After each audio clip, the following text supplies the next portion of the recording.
Alright, what's up everybody? We're back with another edition of Everyday Hoops.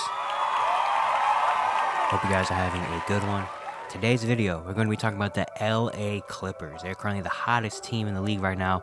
They've won 6 games in a row, and it looks like they're starting to figure this Harden collaboration with them out. We're going to talk all about that today here in this video.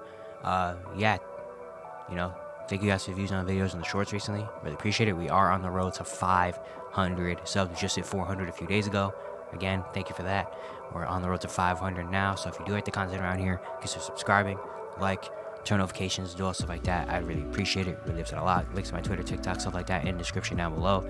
And I don't waste any more of your time. Let's get right into it. So the LA Clippers. We all know they traded for James Harden a few weeks ago, and they did not get off to a good start. They lost their first 5 games, or lost 6 games in a row. Their first 6 games with James Harden, and everyone was clowning them. Obviously, everyone was like, well, this thing isn't going to work out. You know, questions about the team, questions about the entirety of it. You know, they started off 3-7, down in the bottom of the Western Conference, and it was like, man, I don't know how this is going to work. You know, especially with all these guys going to be free agents after this year. Who knows what's going to happen? You know, but since then they've started to ball, and as of recently, they're the hottest team in the league right now. They've won 6 games in a row. They've jumped to 14-10, way over 500, 7th now in the Western Conference, and they're starting to ball. They're really starting to ball over their last 6 games. They beat the Warriors twice. They beat them by 1 point in a big comeback win to start December. They also beat them last night, even though the Warriors did make it a little bit of a comeback, but they beat them. They beat the Denver Nuggets. They beat the Jazz, the Blazers, 2 teams they should take care of, and then the Sacramento Kings, they won by 20, which is actually their biggest win so far during this win streak. They held the Kings to under 100 points, which is something rare for that explosive offense. And so far, they're balling right now. They're balling right now. A little bit, some numbers over the last 6 games. They have the 8th best offense and the 6th best defense. All their numbers look pretty solid. You know, they don't really jump out the books on anything really offensively, at least. They're kind of just about average and everything offensively. They just have really good players, obviously, that get it done. But not even just the last 6 games. Since that 6-game losing streak to start, you know, their James Harden era in LA, they have since gone 11-3, which is tied for the best record throughout that stretch in the NBA in the last 14 games. They're the 13th best offense, 5th best defense during that stretch. Some numbers, well, they're first in turnovers, meaning they don't turn the ball over. And they're also top 10 in steals and blocks. We know their defense is going to be there. It's been there even when they were losing. Their defense was still there. You know, their offense is starting to click more and more and more. One big thing, of course, when James Harden was acquired in the first few games was the offense just wasn't right. Something didn't look right. You felt like there's just too many guys, too many cooks in the kitchen. You know, too many guys on the court that needed the ball in their hands to succeed and needed to, you know, kind of do their own thing. The role players weren't really playing that well. They're still trying to figure out rotations and stuff like that.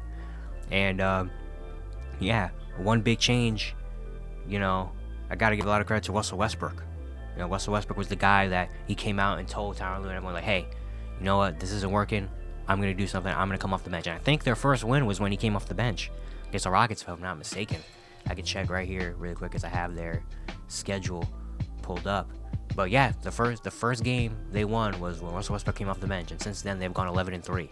You know, so I got to give a lot of credit and respect to Russell Westbrook for, you know, kind of having the knowledge, being like, you know what, this isn't working.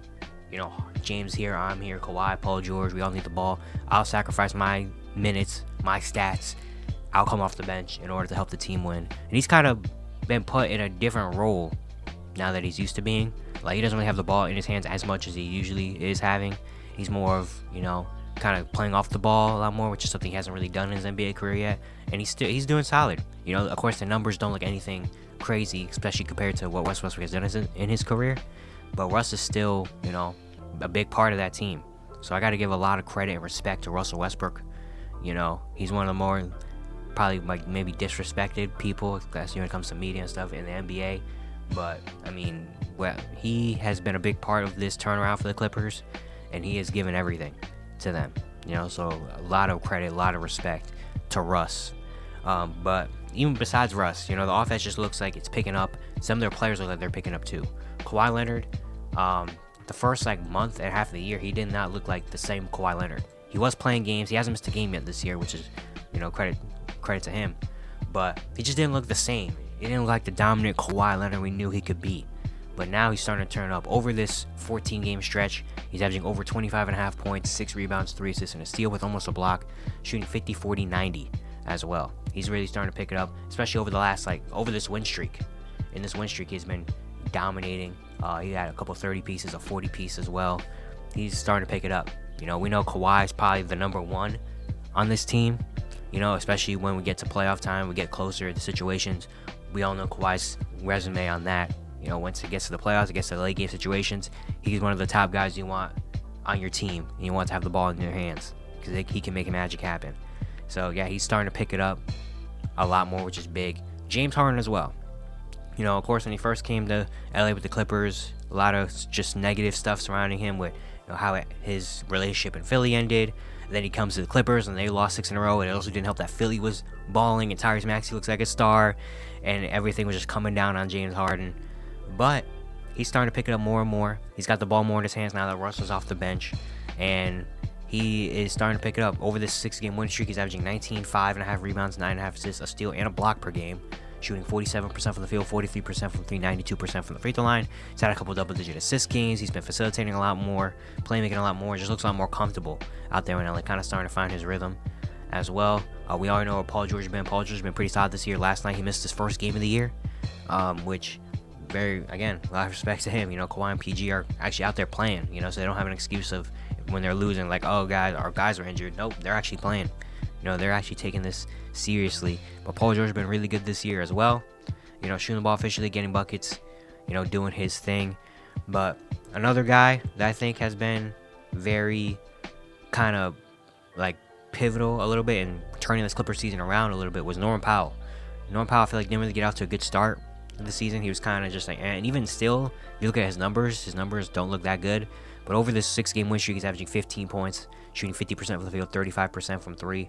He's kind of supposed to be the guy that, come off the bench and instant offense. Come off the bench and give you a cool 15 to 17, maybe 20 or more, depending on if he's hot or not. He didn't really look like that to start the year, but now he's starting to pick it back up, shooting the ball well and getting buckets. Daniel Tice and Ivica Zubac, the centers, are another big piece as well. Zubac has been playing pretty solid recently. Him and Westbrook and Harden still have to work out a little bit of chemistry stuff, but he's been, what they needed. Daniel Tice as well, they got him off the buyout market with the Indiana Pacers because he was just in there, and he's been their backup center. He's actually looked really well, doing all the little things, rebounding, kind of a more athletic center that they can run with, that they've always been looking for. The Clippers just are looking a lot better. Credit to Tyronn Lue. Tyronn Lue came out after the first few games of the Clippers and said, "Hey, give me 10 games. Give me 10 games, and we'll see, what happens." And the first 10 games, they were 3-7, which isn't good. But now you can see why he said, "Give me 10 games," because now they're starting to figure out rotations. And that was one thing for me as well. The first few games that the Clippers were playing, the rotations just looked weird to me. They had all 4 there. There was lineups out there where none of the 4 were out there. And I was like, that should never happen ever. Why do we have 4 kind of really good players, and we have a lineup out there where it's Bones Highland, Norman Powell, Kobe Brown, PJ Tucker, and Daniel Zubac. It's why is that a lineup on the court? At least have one of them in. But now they're starting, of course, Westbrook come off the bench now. They're starting to stagger a lot more minutes. Harden and Kawhi, or is it Harden and Kawhi are playing a lot more together, and then Paul George and Westbrook play a lot more together, kind of more coming off the bench, and they're starting to figure out rotations and lineups that work. Norman Powell getting minutes, Daniel Tice when he gets minutes, Kobe Brown is even getting minutes, their first round pick out of Missouri. Amir Coffey started last night and actually played pretty solid because Paul George didn't play. They're starting to figure it out, especially on the offensive end. Defensively, they're going to be fine.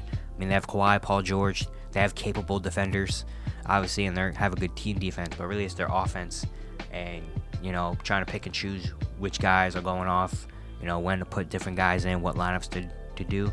But they're starting to figure it out. They've won 6 in a row, and, maybe this is the start of, what they really can be. Of course, the goal for the Clippers isn't, to be a 7-6 seed. It's to make it far, get as far as you can, so... it's going to be tough because the Western Conference is so stacked. They're 14-10, but they're just 7th. But it's also so close that if they win their next 2 games, they could be in the top 5. You know, like they're only a half game behind the 5th seed, the Kings. They're only a game behind the Mavs, who are the 4th seed. They're only a game and a half behind the Thunder. You know, so it's like if they go on a little 9-game win streak or something, they could really realistically be like the top 4 seed in the West. And then we have to start looking at them like, oh shoot, here come the Clippers. You know, so yeah, it's really nice to see them actually start to figure it out. Credit to a lot of guys: Ty Lue, Kawhi for stepping up, James Harden for finding his role, Russell Westbrook for finding his role as well. Some of the bench guys for really starting to ball. And yeah, the Clippers, they're starting to figure it out. They're still so early in the year. Still only 24 games in to the season for them. Still have a lot more time to get more well acquainted and figure more things out and stuff like that. But it's a good step in the right direction for this team that really needed it. But yeah, it's going to be it for today. Hope you guys enjoyed. Once again, if you enjoyed the content, consider subscribing, turn notifications, all stuff like that. I really appreciate it. Really helps out a lot. And yeah, I'll see you guys tomorrow.